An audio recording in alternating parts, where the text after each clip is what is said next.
Good day. Our program will begin in just a moment. Good day. Our program will begin in just a moment. Good day, and welcome to Advocacy Anywhere, powered by American Jewish Committee.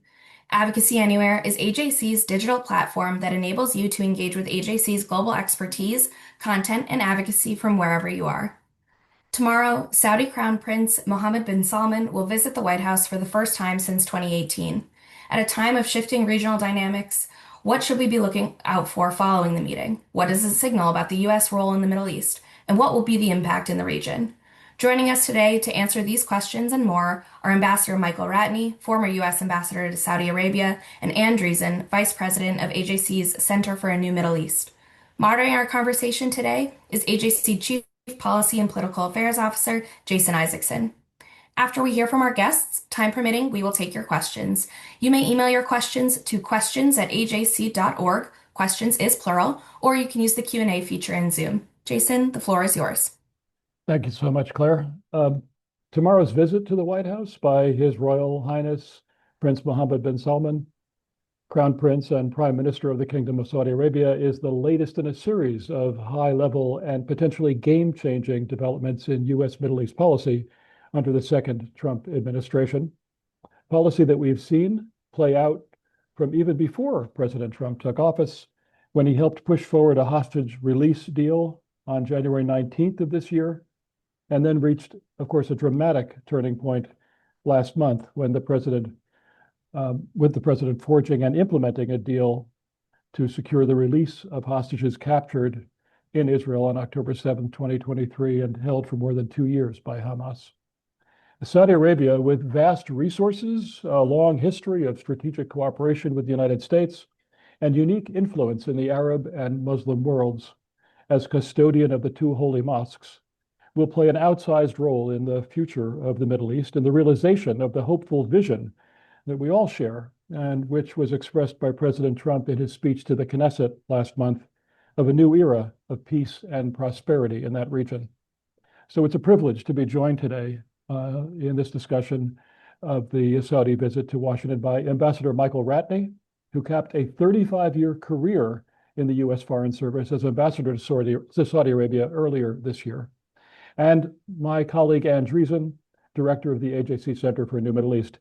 I'll engage the ambassador and Ann in a round of questions, as Claire just described, and then we'll open the floor to questions from you, the viewers. So first, welcome to you both, and thank you for joining the this AJC Advocacy Anywhere session. Ambassador, I'll start with you. Posted in Riyadh in the last administration, you were directly involved in the evolution of the U.S.-Saudi relationship, which was strained in the first years of the Biden presidency, we all remember, and then warmed significantly. Relations seem to have grown warmer still under President Trump, who made Saudi Arabia the destination of the first state visits of both his first and second term in office. Now, let's begin our discussion by just setting the scene for why this relationship is such a priority. It's even a bipartisan priority for Washington. Sure. I mean, the relationship, as you allude, has had some ups and downs. Interestingly, despite the ups and downs, U.S. presidents have visited consistently over the years. I think at the beginning of the Biden administration, we were in a down period. I think both because of a lot of the rhetoric on the campaign from then candidate Biden about Saudis, particularly in the wake of the Khashoggi killing, and this general sense of estrangement between the two countries. I think it got better. It got worse before it got better. In fact, it got worse sort of towards the end of 2022 with a kind of dispute over oil production levels. This was even after President Biden had visited Jeddah earlier that year. It was that winter, kind of at a low point in the relationship, where these very quiet discussions started about how we right the ship. And into those discussions was injected the possibility of something that people didn't think was even possible a few months earlier, the prospect of Saudi-Israel normalization. So therein lies the basis of the improvement of our relationship, because I think the fact is, as we see now, we're not at a place where this normalization deal is going to go ahead anytime soon, but I think the seriousness with which both the U.S. and Saudi took those negotiations, I think had a positive impact on the relationship in general. And those continued for the balance of the Biden administration. I think when President Trump was elected, you know, there seems to be kind of a warmer relationship between Mohammed bin Salman and President Trump, certainly warmer than the relationship between MBS and President Biden. I think institutionally, the relationship was in a good place and getting better. And I think that trajectory seems like it's continuing. And add to that this sort of warm personal rapport that we see now. But I'm even thinking back to the first Gulf War. I mean, we've always had a very important relationship. Yes, it's been ups and downs, but I mean, how is it different now from the way it was, 25, 30 years ago? 25 or 30 years ago, there's this shorthand people use that it was a relationship based on oil for security, or sort of the centerpiece of the relationship was Saudi produces oil and the U.S. provides security. That really had its manifestation in our commercial relationship too. Oil field services companies, people in the energy sector were well and present in Saudi, and companies in the defense sector had been selling into the Saudi market for years. I think the big shift is, especially when MBS kind of asserted control and started charting the direction of the country, a big piece of that was diversifying their economy. He wanted an economy that wasn't wholly dependent on oil exports. And he wanted an economy, still wants an economy in which they actually produce some of these goods themselves and don't just sell oil and use the proceeds to import them. So in that was huge opportunity for a different sort of U.S.-Saudi partnership. Security, still important. And I think, as we'll see in the meetings this week, the Saudis really do want to cement the strategic partnership between the two countries. Energy, still important. Saudi's major oil exporter. No matter when this energy transition comes, oil is going to be a part of the mix for a long time. But into that, you now have conversations about emerging technology, particularly artificial intelligence, manufacturing, exchanges in arts and culture and other areas, tourism, things that were really never a part of the relationship at all are now front and center.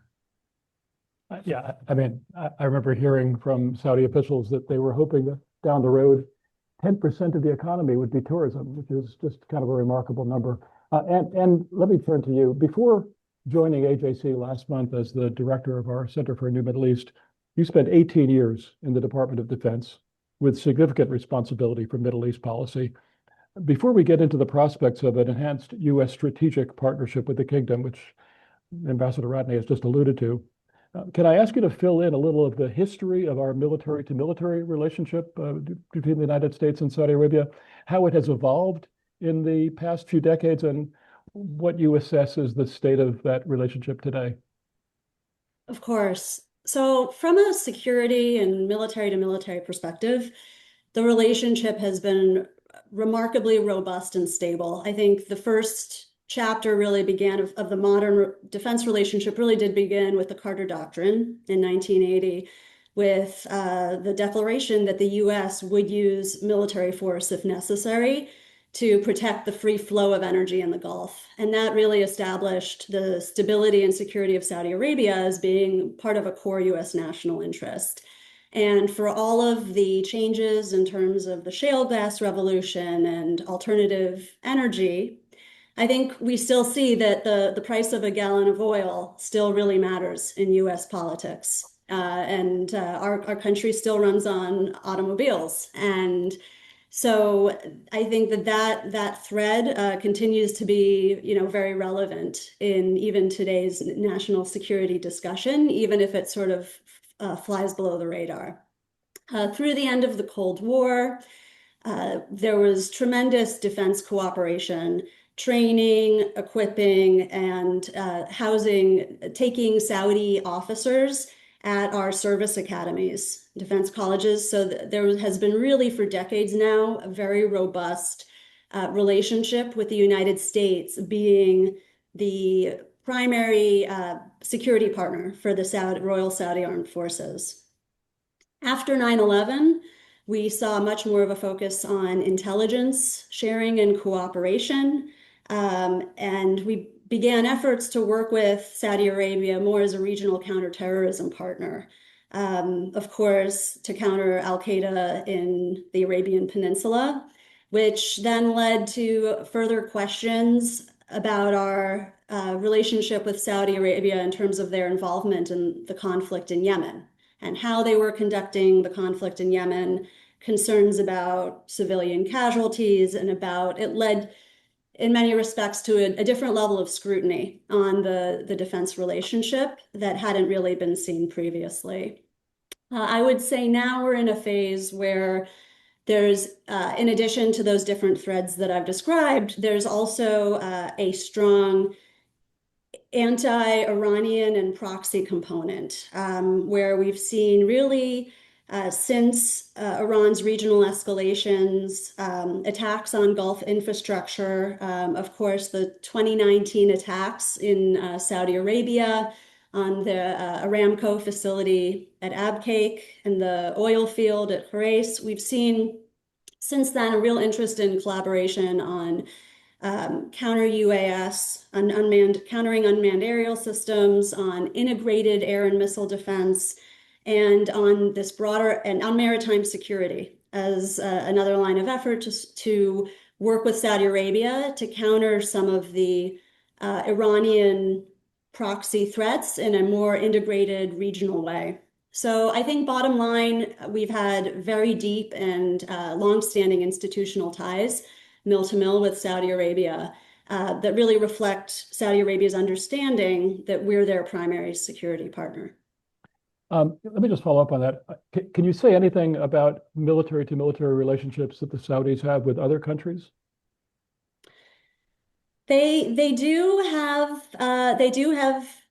have discussions with other partners in the region. I think that one of our efforts has really been to encourage greater cooperation and integration, what we call integration, between Saudi Arabia and the other Gulf partners that we're close with. If we recall the rift, I guess 6 years ago, it hasn't always, what we're seeing now is, I think, an unusual level of cooperation between Saudi Arabia and the UAE, even Qatar. I mean, that is quite unusual when we look at the cooperation that's going on, for example, with respect to their policies in Syria. So we're seeing a level of cooperation here that we've long encouraged. But in terms of external security partners, certainly in terms of trade, there's no question that China is, a key partner for Saudi Arabia on security, on trade and on economics. I don't think that Saudi Arabia really perceives that China or Russia or any of the external superpowers can substitute for what the United States provides in terms of equipment, in terms of our willingness to potentially give security assurances to the kingdom. That's encouraging. That's important. Thank you. Ambassador, back to you. It's evident that President Trump, you have to say, has unique standing in the Middle East, which was on display in the consensus that he was able to forge among Arab and Muslim majority country leaders, along with Israel, in support of his 20-point peace plan in late September, the plan that freed the hostages from Hamas and wound down the war in Gaza and set the stage for a new reality in the region. Entering the Foreign Service in 1990, as you did, you served under 6 presidents, 3 Republicans and 3 Democrats. To what do you attribute President Trump's special influence in the Middle East? And I'm wondering if you see any parallels in terms of the ability to forge a regional consensus with the first president under whom you served, President George H.W. Bush. Wow, that's a complicated question. It might be a good dissertation in social psychology, in fact. Start with Israel, I guess. I think it started to occur to President Trump that he is the most popular political figure inside of Israel, certainly more popular than the prime minister, probably more popular than any of the opposition figures. And it's a degree of popularity that he strived to have with Jews in the United States and never really achieved. But in Israel, he's enormously popular. And I think it started to occur to him that he had considerable amount of leverage. And that was important when he started getting frustrated, at least this is my sense, that this Gaza war had gone on for so long, and decided to sort of assert some of that leverage. And it seemed to me kind of force Netanyahu into a box, point where he did what people had long thought he should, which is conclude the war, reach a ceasefire, get the hostages out, and then figure out what's next. At the same time, the Arab world, like a different set of relationships. And I think at some level, a lot of folks, certainly in the Gulf, have a certain affinity. They have, as I've said, a soft spot for President Trump for various reasons. They see him as a businessman. He doesn't pester them about human rights like some other presidents have done. He seems like somebody that is quite transactional, and we're at a moment where it seems like everybody in the Middle East is very transactional.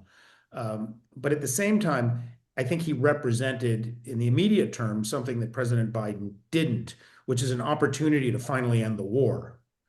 And I think for most, I know for certainly for Saudi Arabia, and I think this is true for other countries in the region, it had gone on for so long to no good effect. And I think the Saudis were just nervous that this was dragging on. It was more people were dying, more property was getting destroyed, risked stoking radicalization in the region that in many respects had been under control. It put off the prospect of Saudi-Israel normalization, and with it, a treaty with the United States, something the Saudis very much wanted. So they were getting frustrated, and they saw President Trump do something that President Biden hadn't done, which is figure out a way to get to a ceasefire, get the hostages done, and then hopefully start a conversation about what might come next. Um, I think we're seeing this play out in real time, both with the discussions in New York about the Security Council resolution, the nature of some kind of a stabilization force, and so forth. I think on the one hand, I think a lot of Arab countries have real concerns about where this goes, what it means in terms of Palestinian statehood and a two-state solution. I think they have a lot of concerns about the details, but for the moment, they just don't want to see President Trump's kind of use of leverage on the Israeli prime minister stop. It started moving things in a good direction. And I think they're willing to kind of go along with even highly imperfect scenarios, either in terms of a Security Council resolution, security force, whatever, just in order that President Trump kind of stays in the game.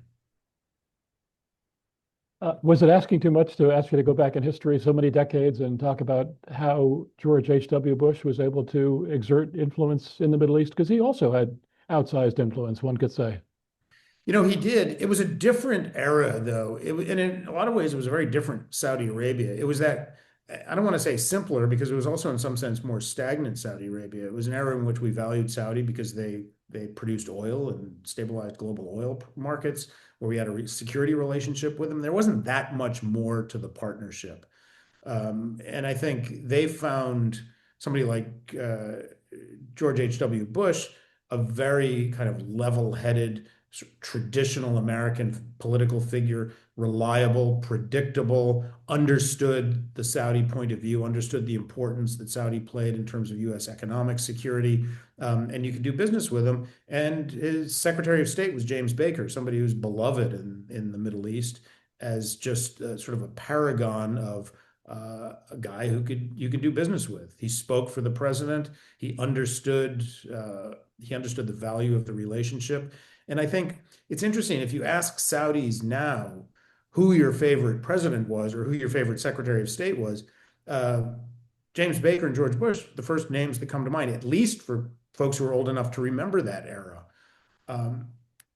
After that, we got into a period where it's interesting, despite ups and downs, despite the injection of human rights, for example, into the relationship, the Saudis loved Bill Clinton. I think if you want to just go through the panoply here, they were sort of less enamored of of George W. Bush, principally because they saw him as getting us into the Iraq War to disastrous consequences, kind of unleashing the Iranians in the region. I don't think most folks in the region loved Saddam Hussein, but I think deep in their hearts, the Saudis and the others knew if you get rid of Saddam Hussein, you're opening a can of worms that you're never going to close. And sure enough, I think a lot of folks in the region associate George Bush principally with that. They associate Barack Obama with indulging the Arab Spring and supporting the Arab uprisings, which, as an American, it's a little bit hard not to be on the side of freedom and democracy. But if you're a Middle East monarch, you wonder, what are we going to get in place of these kind of stable autocratic systems? And I think they blame Barack Obama with indulging those, in a sense, fueling what became this 11 or 12-year war in Syria and a lot of other pernicious consequences. And also, again, from their perspective, I want to be clear, kind of harping on human rights in a way that some of those predecessors did not. They looked forward to the first Trump administration, I think, for those reasons, because they would get a businessman, didn't talk about human rights, they could do business with him.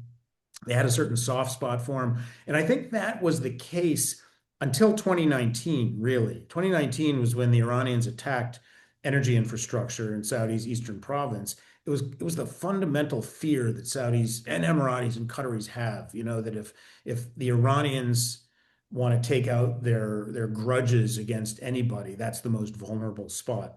And if you recall what happened at the time, it was a pretty serious attack. Aramco got the infrastructure back online remarkably quickly, but it could have taken a significant percentage of global oil production offline for a long period of time, really disrupted global energy markets in a way that could have had an effect on the US economy. And at the time, the reaction from the White House was, we don't buy oil from Saudi Arabia, it's not our problem. And I think that really kind of cemented for the Saudis the challenge that they face, right? They didn't love Barack Obama. They were looking forward to Trump. Trump, although he brought kind of a personal relationship that they liked, he also brought unpredictability. And then they were looking with trepidation as Biden came back. I think a lot of folks in the Gulf associated Biden with sort of Barack Obama 2.0. That got worse. Then it got much better. They didn't love Biden personally, but they loved the predictability. You're putting trillion-dollar bets in the future transformation of your country and economy and society. You want predictability. And Biden, I think, gave them that. And now we're back in a new world again. We're back to this sort of affection, this kind of warm relationship. We're back in a very transactional relationship that I think the Saudis like. I think to some degree, they're also wondering, are we going to get the unpredictability too? Michael, thank you. Anne, let me come back to you. Let's focus on one particular aspect of tomorrow's visit by the Crown Prince. The expectation that high on the list of desired and expected deliverables from this visit will be a defense and national security package for Saudi Arabia. What sort of elements would you expect to see in this package? And do you think that it will include, as has been widely reported, the sale of F-35 aircraft, as has been reported? You're muted. Thank you.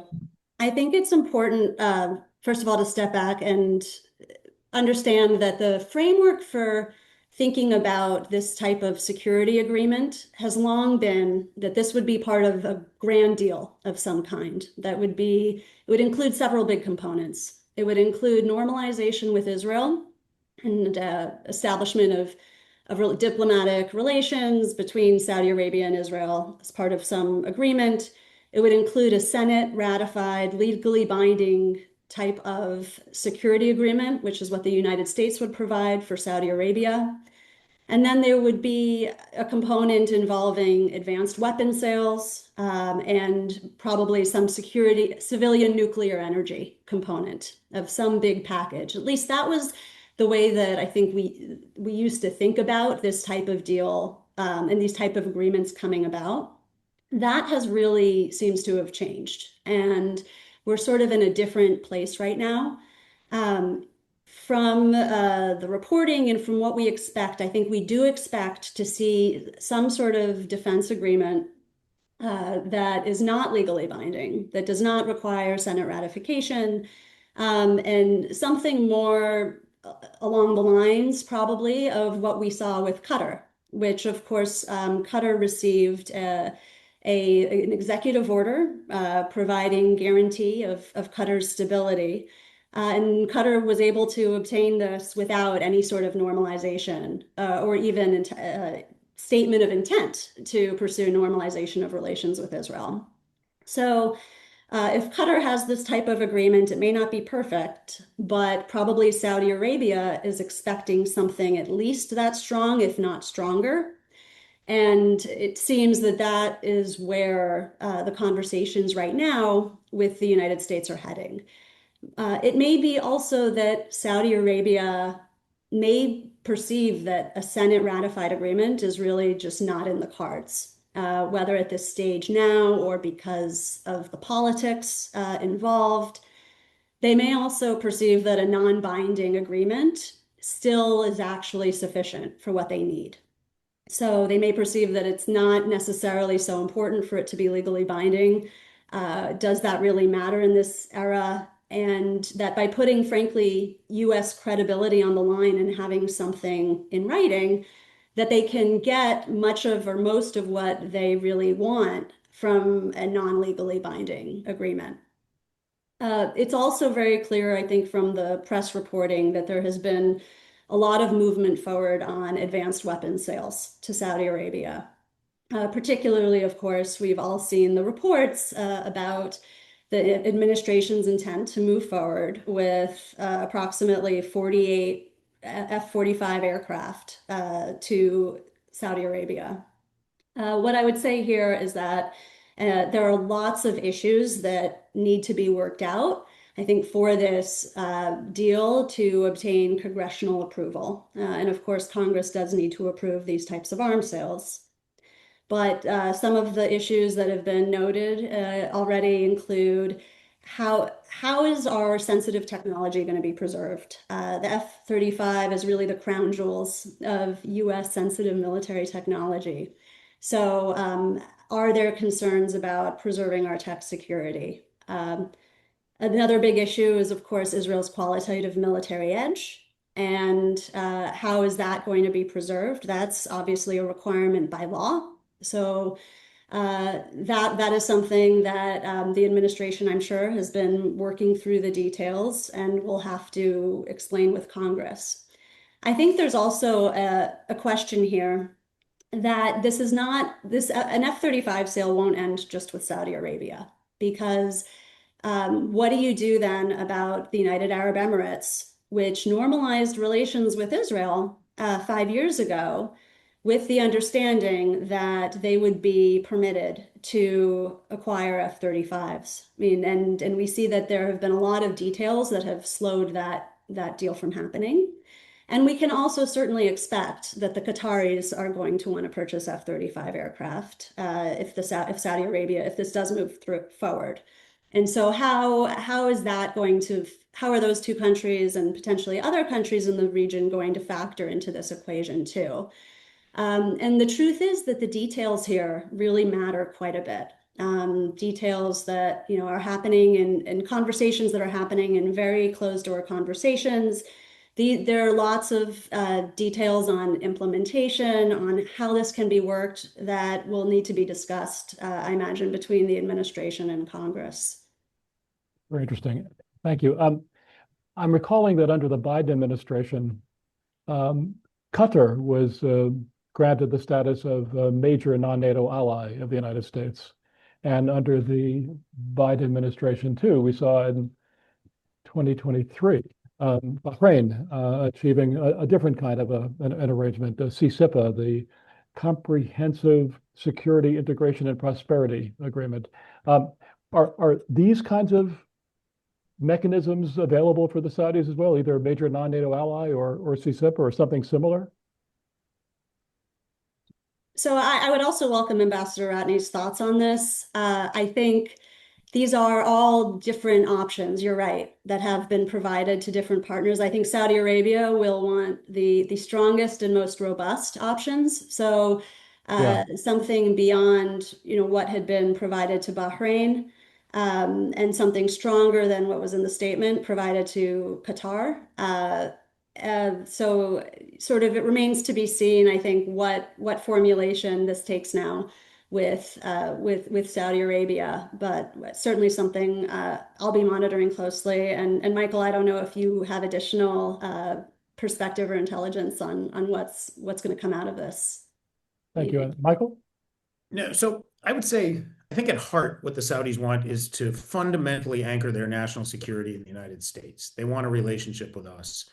They've had all sorts of defense partnerships with us over the years, but they want it fundamentally anchored in the United States, and they want a treaty with us because they want clarity and they want it to last forever. I think they looked at that executive order that the Qataris got, which it seems like they got mostly because everyone was embarrassed about the Israelis bombing Doha, that Trump wanted to give the Qataris some kind of consolation prize. And if you look at the language, it's quite expansive in terms of the US commitment. And yet it's obviously an executive order that theoretically just dies with this administration. So I think the Saudis look at that and they say, the language is nice, but we don't want something that's going to die in 3 years. We want something that's going to be with us forever. We want what Japan has or what Korea has. We want a long-term treaty relationship that will transcend any one administration, because that's how they're looking at it. So I think they know that a treaty is not in the cards right now. A treaty, there's no way you could get a treaty through the Senate and get 67 votes without everything else that was associated with the normalization deal. So they're going to look for whatever they can get. I expect there'll be some kind of a defense cooperation agreement. I'm not sure exactly what it will be called, that will help cement the mill-mill cooperation, including something that they very much want, which is greater predictability and reliability about defense sales to the kingdom. Will there be something like that executive order or some other designation? It's possible, but I don't think that will remove the Saudis' desire for ultimately trying to achieve an actual mutual defense treaty. Ambassador, let me stay with you on the security dimensions of the discussions that will take place tomorrow. So in addition to the possible new security arrangement between the United States and Saudi Arabia, in addition to the possibility of the sale of F-35s, what else are you expecting to be on the table when His Royal Highness is in the White House? Is it fair to frame this as a series of Saudi asks of the United States? What are about the other side of the equation? What does Washington want from the Saudis, and how has America's interests changed from the way they were presented during your time serving in Riyadh? Yeah, I mean, it is interesting. A lot of the conversations have been about what does Saudi Arabia want out of this relationship and this trip, and a defense agreement of some sort is obviously one of them. I think, and we can talk a little bit more about this, an agreement on AI and emerging technology, an agreement on nuclear energy, civil nuclear energy. I think that and a few other things. There's obviously things the administration's going to want, right? I mean, Trump has said publicly he'd like to see Saudi commit to normalization with Israel. I don't think that's in the cards right now, but I'm sure he'll talk about it. I think the big thing, and this is sort of little remarked upon, that I think Trump wants is Saudi investment in the United States. This is something he's wanted from the Emirates, he's wanted from all these countries in the Gulf. And it's an interesting dynamic because it comes at a moment when that's exactly what Saudi Arabia wants of other countries. They want foreign direct investment into their country. And this is the moment when Trump's kind of litmus test of seriousness is whether other countries are willing to invest in the United States.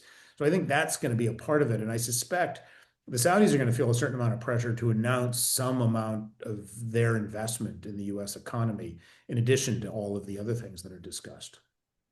Can you talk a little bit about the sort of economic possibilities here? I mean, the price of oil not very high these days. Could the Saudis afford to make major investments in the United States?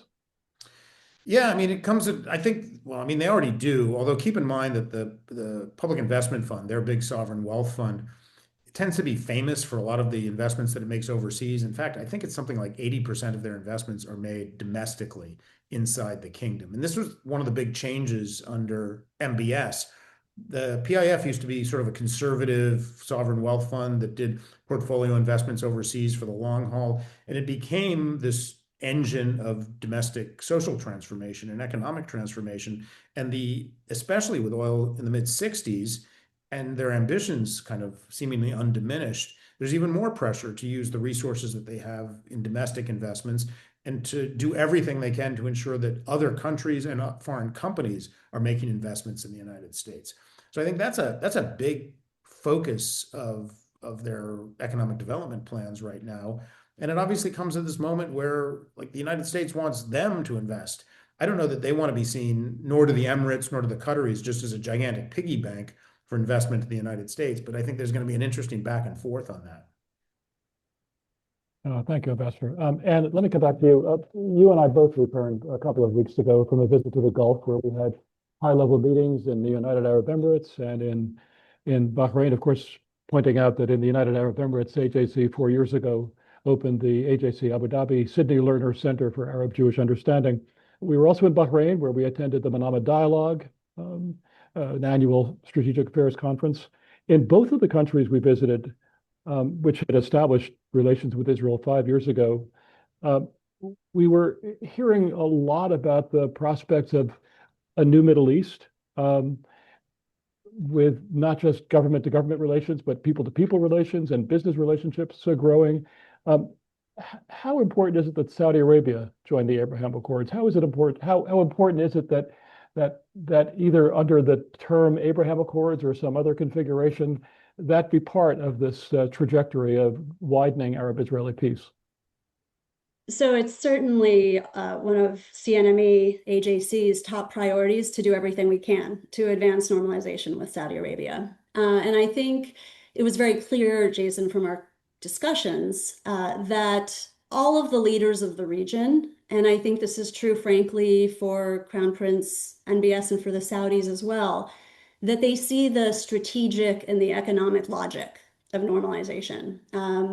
Clearly, normalization could have tremendous benefits in terms of security, in terms of the integration of all of these countries throughout the region to address some of the threats they face, in terms of economic benefits, in terms of issues ranging from the IMEC corridor, this idea of being able to develop a India to Middle East economic corridor that would sort of advance trade throughout the region, linking together Saudi Arabia, Jordan through Port of Haifa, advances cooperation on AI. There's tremendous potential between Saudi Arabia's interest in investing in AI infrastructure and Israel's technological expertise on AI. So I think people all see, or at least the leadership of these countries really see the potential advantages and the logic. I think the problem is really in the politics. And the politics, I think we have to remember that the politics in Saudi Arabia are just much more complicated than they are in either the UAE or in Bahrain.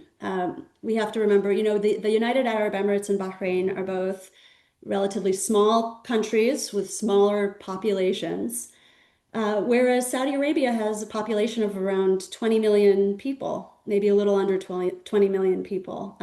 And so it's a bit more challenging, and just the dynamics are different when it comes to Saudi Arabia, in part for that reason.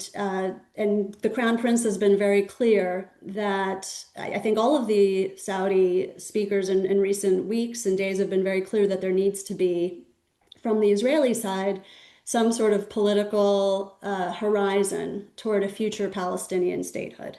And of course, we see now on the Israeli side that the politics are equally difficult on this issue, and that there's very little public support from the government, and especially from some of the more extremist elements within Netanyahu's coalition, within Prime Minister Netanyahu's coalition, for this happening, or for this type of political horizon to be clarified. So I think that the politics make this very challenging right now. And I agree with Ambassador Ratney that I don't think there's a real prospect for concrete progress until after the 2026 elections, would be my guess. I do think we'll see some sort of statement coming out of this visit about some sort of, or potentially a statement about an intent to consider normalization, or something carefully worded to sort of keep the iron in the fire. But beyond that, I'm usually an optimist, but on this issue, I guess I'm a little bit pessimistic at this stage. Very interesting, and thank you. I guess what you're also saying is that even in a monarchy, public opinion can't be ignored entirely. Michael, let me turn back to you just for the final question, basically just picking up on what Anne was talking about, before we turn it over to our viewers. How do you see, under what conditions do you see the Saudis pursuing the trajectory of wider Arab-Israeli peace? And how will that actually happen after tomorrow? Sure. And just to emphasize something you just said, Saudi's a monarchy, it's not a dictatorship. And historically, decision making is highly consultative. And somebody like The Crown Prince has his ear to his family's views, the broader public's views, and because of their role as the custodian of Mecca and Medina, the broader Arab Muslim world. So it's not a country that can just jam something unpopular on their public just because Yeah. whatever reason they see it as in their larger interest. So I think he's highly attuned to public opinion on this. And I think his view was that before October 7th, public opinion would have been tough, but would have been manageable with respect to establishing a relationship with Israel. After October 7th, it got harder and harder and harder. And it got to the point now where I don't think they could imagine making a public commitment to a relationship with Israel certainly until kind of tempers have calmed in the region with respect to Gaza. But also, the Saudis have made clear the two basic asks of Israel with respect to moving ahead. One is an end to the Gaza war, and the other is a pathway to Palestinian statehood. Both bear some elaboration, I think. What does an end to the war mean? My interpretation is what they mean is the IDF has to be out of Gaza. Out of Gaza. No airstrikes, no presence on the ground, no yellow line, no buffer zone. End of the war. And a path to statehood, there's been all sorts of various kind of turns of phrase with respect to that. I think what they really need, at least initially, is for the Israeli government to articulate as a matter of policy that they support a two-state solution, that they support a creation of a Palestinian state. And as you can imagine, which one of those is harder for the Netanyahu government at this point to agree to? It'd be hard for me to say. Both seem essentially impossible. And that's why I think the basic calculus is the same for the Saudis. I think the value of a mutual defense treaty with the United States is so great that they would do something controversial eventually, like establish a relationship with Israel. But I think for the moment, they just couldn't imagine doing it. Like public opinion simply wouldn't permit it. Long run, I think there is a possibility. My sense is it's probably a post-Netanyahu government in an environment in which things have improved considerably in Gaza and for the Palestinians generally. I think the Saudis still want to pursue it. But for the moment, it would be hard. The only other thing I would say is, I think, Anne, you sort of were alluding to this, nothing makes the Saudis bristle more than talking about joining the Abraham Accords. As far as they're concerned, that's somebody else's deal. They have their own deal. They're not going to join someone else's deal. And, for the Saudis, I think, Anne, you're right? For the Emirates or for Bahrain, it's a lot easier, right? Smaller population, they can manage public opinion. Saudi's got millions of people to think about. Ambassador, thank you. I think at this point, we'll open it up to questions from our viewers. Claire? Thank you. Our first question is from Krista Klein, who's asking, to what extent do you see tomorrow's visit shaped by competition with China and Russia, both of which have been building closer ties with Saudi Arabia? And is the main U.S. goal to strengthen cooperation or also to prevent Saudi Arabia from moving further into their orbit? Ambassador Ratney, we'll start with you. Yeah, it's a good question. I mean, when you're inside the government, actually, in any event, you're sort of laser focused on U.S. competition with China and our adversarial relationship with the Russians, not just in Asia, but globally. And the Middle East is no different. I think two of the big pieces that'll be discussed tomorrow, some kind of a defense agreement and some kind of a emerging tech, artificial intelligence agreement, I think both reflect on our interest in competing with China. In fact, both would be in our interest, I think, with respect to our competition with China. The Saudis have relations with a lot of countries, mostly for very pragmatic reasons. China's their biggest customer for oil. The Russians, it's not a great relationship, but they feel like they need the Russians with respect to global oil markets and that OPEC plus construct. But ultimately, they want their defense relationship not anchored in China, not anchored in Russia or anywhere else, but anchored in the United States. And they understand that when you do that, at some point, and they're not at that point yet, but at some point it involves making a choice. If we're going to use US technology, it means we can't use Chinese technology. The same can be said for if there's some kind of an agreement on artificial intelligence. I think it's good for us because US producers of the most advanced chips want the biggest wealthiest markets that are prepared to buy them and deploy them at scale. And I think they fear that unless they have partners like the Saudis or the Emirates or others, that China is going to jump in there and be their willing partner. So I think us being the partner, in a sense, answers that question. I realize it also stokes a lot of concerns because there's a lot of people in this administration and the last one are the concern once you sell these chips, who has access to them, what sort of export controls or use controls are placed on them. But I think the Saudi view, and I kind of understand this, is if that relationship is anchored in the United States, then the United States has the ability to a great degree to dictate what sort of controls need to be placed on the most advanced tech, including defense tech. If I could just jump in for a second, Michael, there is a military to military relationship between Saudi Arabia and China. Can you talk a little bit about that and to what extent that conflicts with or is somehow factored into the U.S. relationship? So the Saudis, they see themselves kind of geographically in the middle of the world, and you have this multipolar world, and they're going to develop all sorts of relationships. They're going to hedge at some point, right? So they have some degree of military cooperation with the Chinese. I recall they would assure us that it was nothing that would conflict with or any way harm the relationship with the United States. I dare say it was important, though, at times to remind them that there's certain types of defense technology that if they buy and deploy from China, it makes it difficult, if not impossible, to deploy certain types of US military technology. So yes, they're going to hedge. Yes, they're going to want to maintain some modicum of a relationship with the Chinese, even while they want their principal defense partner to be the US. But also they're reminded at times where they may have to choose, that it's not simply something that we can coexist with. I understand. Thank you. Claire? Our next question is from Martin Gainwell for you, Annie. How central is Iran and Saudi Arabia's thinking about potential normalization with Israel? And do you anticipate any new coordination between Washington and Riyadh on countering Iranian influence across the region?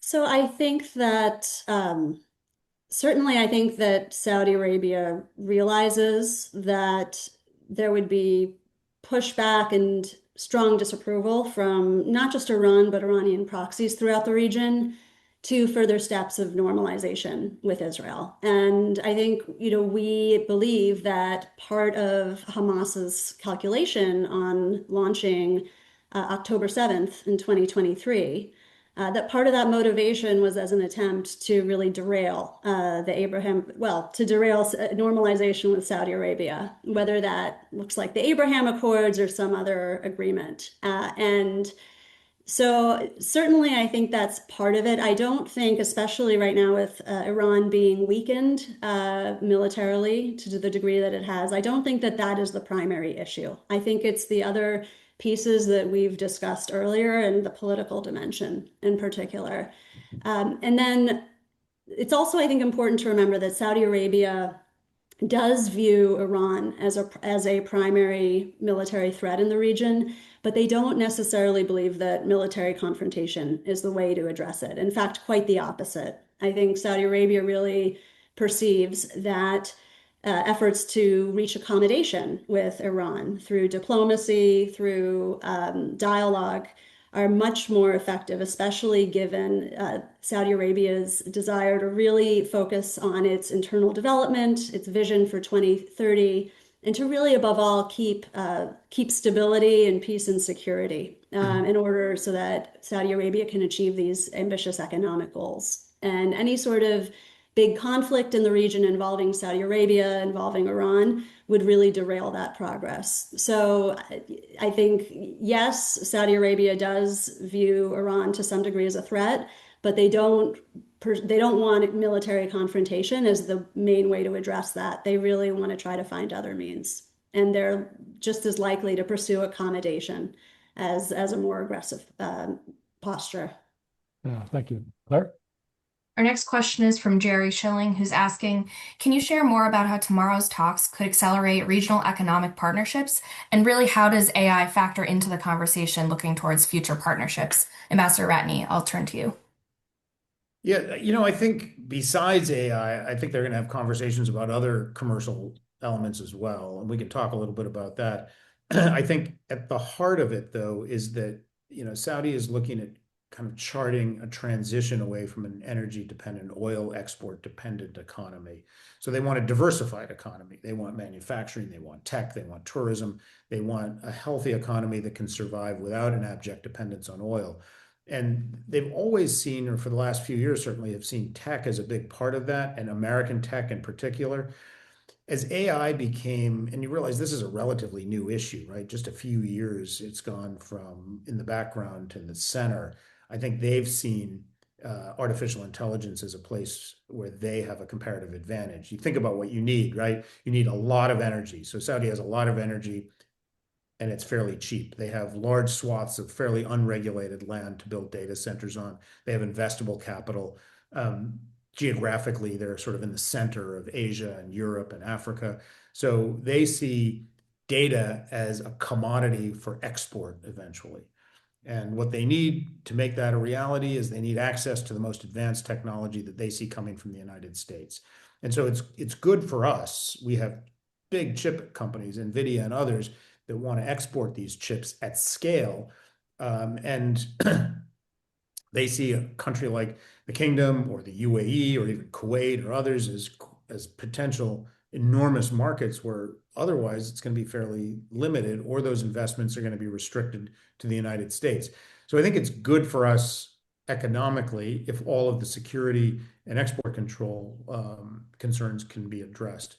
That's just in tech. I should say also, the Saudis don't just want to be a host for data centers. They want to be part of the kind of intellectual capital that's injected into this. They want educated Saudis to be the engineers and the developers that are working on this. They don't just want to be kind of a venue for these data centers to reside. And so that's good for us too, because that means a lot of the education that derives from that comes from US universities, and it keeps Saudis not just commercially and from a defense perspective, but educationally anchored in the United States.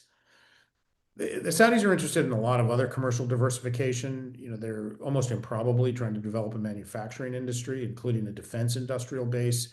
They have a PIF subsidiary that's producing electrical goods and electronic parts that they want to produce domestically, and ideally at some point for export. So in that case, it's also good for the United States because a lot of the companies, a lot of the fields, whether it's medical technology, for example, or other aspects of renewable energy technology, a lot of those are places where the US has a comparative advantage, and a commercial partnership with Saudi could work out very well for us. Ambassador Claire, can I just interrupt for a second? Sure. Picking up on what you were just describing, and Dreazen earlier talked about the India, Middle East, European Economic Corridor, IMEC. And the Saudis would have to be kind of part of that process. But can you describe their reaction to the IMEC plans? Are they enthusiastic, or this is something that the Indians are excited about, and at the other end of the line, Europe is excited about? But I'm wondering about everything in the middle. I know that Israel is interested as well. Yeah, I mean, it started out as a four-way conversation between the US, India, Saudi Arabia, and the UAE. Mm-hmm. It was, just so you know, that there would be goods instead of an entirely maritime route that goes through the Suez Canal. Goods could come from India to the Gulf through Emirati ports into Saudi Arabia, by land across Saudi Arabia, through Jordan, Israel, and then through various means, could be to Greece, somehow getting to Europe. So at first it seemed odd that taking them off ships and putting them on trains and putting them back on ships would seem somehow inefficient. But in fact, the economics are apparently there, that rather than a very long maritime route, including one wholly dependent on the Suez Canal, and I think, unfortunately, I suppose the experience with the Houthis of the past year or two has shown that there's a vulnerability there. It creates another option.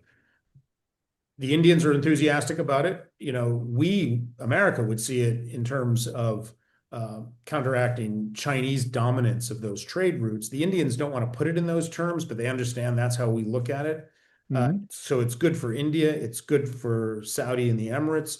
It brings Israel, from the Saudi perspective, totally unselfconsciously. They knew that that was always going to be the case. They saw it as more stable and secure than trying to transit these goods through Iraq, for example. And so it's good for binding this region together in a way And so there was enthusiasm. There was a recognition that this is expensive, right? You need a lot of investment in rail infrastructure to make this happen. There's politics. I think the Israel piece probably got a little bit more complicated after October 7th. But from the Saudi perspective, they started realizing this is not just about cargo, right?